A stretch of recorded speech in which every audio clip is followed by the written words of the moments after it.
Cruise ship చాలామంది పర్యాటకులు వాళ్ళు ఉన్న ప్లేస్ నుంచి ఇంకొక స్థానానికి వెళ్ళాలనుకుంటారు.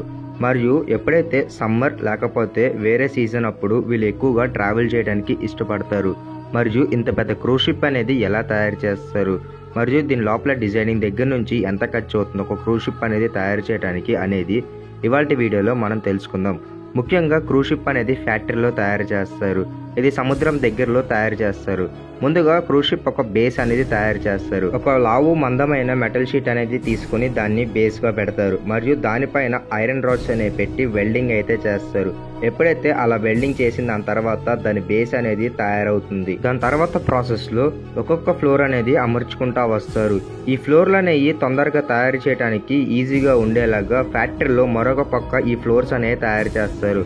ముందుగానే డిజైన్ ప్రకారంగా ఫ్లోర్స్ అనేవి ఎన్ని తయారు చేయాలనేది ముందుగానే వాళ్ళు అంచనా వేసుకొని ఉంటారు. కాబట్టి ఫ్లోర్స్ అనేవి పక్కనే తయారు చేసి ఈజీగా క్రేన్ సాయంతో ఆ చోటు నుంచి లిఫ్ట్ చేస్తారు. మరియు అవన్నీ తీసుకొచ్చి బేస్మెంట్ పైన అంటించడం అయితే జరుగుతుంది. మరియు ఇలాగా ఫ్లోర్ అనేది ఒకటి దాని తర్వాత ఇంకొకటి ఫిట్టింగ్ చేసుకుంటా వస్తారు. ఇలా వాళ్ళు ఫస్ట్ ఫ్లోర్ అనేది కంప్లీట్ చేసిన దాని తర్వాత సెకండ్ ఫ్లోర్ అనేది మొదలు పెడతారు. వన్స్ సెకండ్ ఫ్లోర్ కూడా కంప్లీట్ అయిన దాని తర్వాత థర్డ్ ఫ్లోర్, దాని తర్వాత ఫోర్త్ ఫ్లోర్, దాని తర్వాత ఫిఫ్త్ ఫ్లోర్, ఇలాగా స్టెప్ బై స్టెప్ ఫ్లోర్లు అనేవి కన్స్ట్రక్ట్ చేసుకుంటూ వెళ్తారు.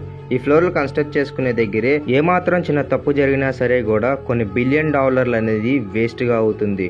మరియు ఈ షిప్ కన్స్ట్రక్షన్ చేసేటప్పుడే చాలా జాగ్రత్తగా చేయాలి. ఎందుకంటే ప్లాన్ ప్రకారంగా సరిగ్గా షిప్ గనక కన్స్ట్రక్ట్ చేయలేకపోతే అప్పటిదాకా పడిన ప్రయాస అనేది వ్యర్థంగా పోతుంది.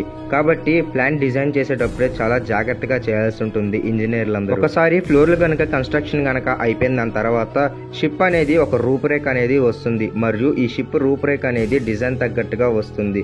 అయితే ఒకసారి ఈ షిప్ రూపురేఖలు అనేది వచ్చిన దాని తర్వాత దాని లోపల అమర్చాల్సిన ఇంజిన్ మరియు ఇతర పరికరాలు అనేవి మొత్తం దానిలో అమర్స్తారు. మరియు అంతేకాకుండా షిప్ కి కావాల్సిన డీటెయిలింగ్, అంతేకాకుండా పెయింట్ వర్క్, వెల్డింగ్ ఇలాంటి అన్ని కూడా స్టెప్ బై స్టెప్ చేస్తారు. ఒక షిప్ తయారు చేయడానికి దాదాపు 3 సంవత్సరాల సమయం అనేది పడుతుంది. మరియు ఎంతో మంది ఇంజనీర్లు ప్రయాసపడితే గానీ ఈ షిప్ అనేది తయారు చేయలేరు. షిప్ తయారీ విధానం పూర్తయ్యేటప్పటికే దాని లోపల ఇంజిన్ అనేది అమరుస్తారు. మరియు ఈ ఇంజిన్ అనేది చాలా పెద్దది కాబట్టి ఈ ఇంజిన్ అనేది చాలా జాగ్రత్తగా అమర్చాలి. ఎందుకంటే షిప్ ముందుకి వెనక్కి కదలాలంటే ఈ ఇంజినే. మరియు ఒక్కసారి ఈ ఇంజిన్ అయిపోయిన దాని తర్వాత లోపల కావాల్సిన అన్ని కమ్యూనికేషన్ ఎలక్ట్రానిక్ డివైస్ అనేది సెట్ చేస్తారు. దాని తర్వాత షిప్ లో కావాల్సిన ఇంటీరియర్ వర్క్ అనేది స్టార్ట్ చేస్తారు. దీంతో పాటుగా పెయింటింగ్ కూడా ఒకేసారి స్టార్ట్ చేస్తారు. వీళ్ళు వాడే కెమికల్ పెయింటింగ్ కూడా చాలా డిఫరెంట్ గా ఉంటుంది.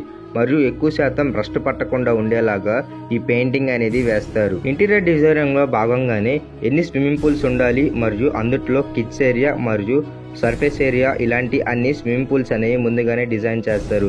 సర్ఫింగ్ చేయడానికి కూడా లోపల ఒక స్విమ్మింగ్ పూల్ అనేది ఉంటుంది.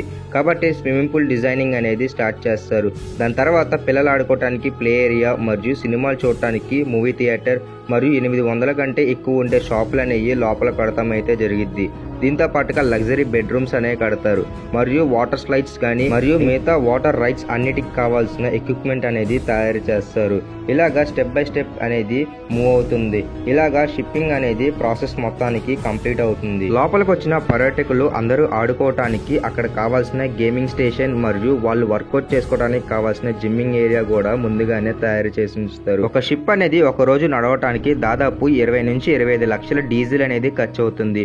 మరియు ఒక రోజుకి దాదాపు 30 లక్షల నుంచి 25 లక్షల దాకా ఖర్చు అవుతుంది ఒక రోజుకి కావాల్సిన మెయింటెనెన్స్ అంతా చేయాలంటే.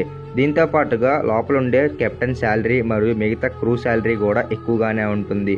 మరియు దీంతో పాటుగా ఈ షిప్ తయారీ విధానానికి దాదాపు 10,000 కోట్ల నుంచి 25,000 కోట్ల రూపాయలు అనేది వెచ్చిస్తారు. ఇది కేవలం తయారు చేయడానికే. దీని తర్వాత దీన్ని ప్రమోషన్ అనేది చేయాలి. దాని తర్వాత ఎక్కువ మంది దీన్ని ఎక్కేలాగా చేయాలి. ఒక షిప్ మొత్తం తయారు చేయడానికి 10,000 కోట్ల నుంచి 25,000 కోట్ల దాకా ఖర్చు అవుతుంది. దాని డిజైన్ మరియు దాని ఒక స్ట్రక్చర్ బట్టి రేట్ అనేది మారుతూ ఉంటుంది. ఇలాగా ఇన్ని వేల కోట్ల రూపాయలు ఖర్చు పెట్టి ఇలాగా రెడీ చేస్తారు.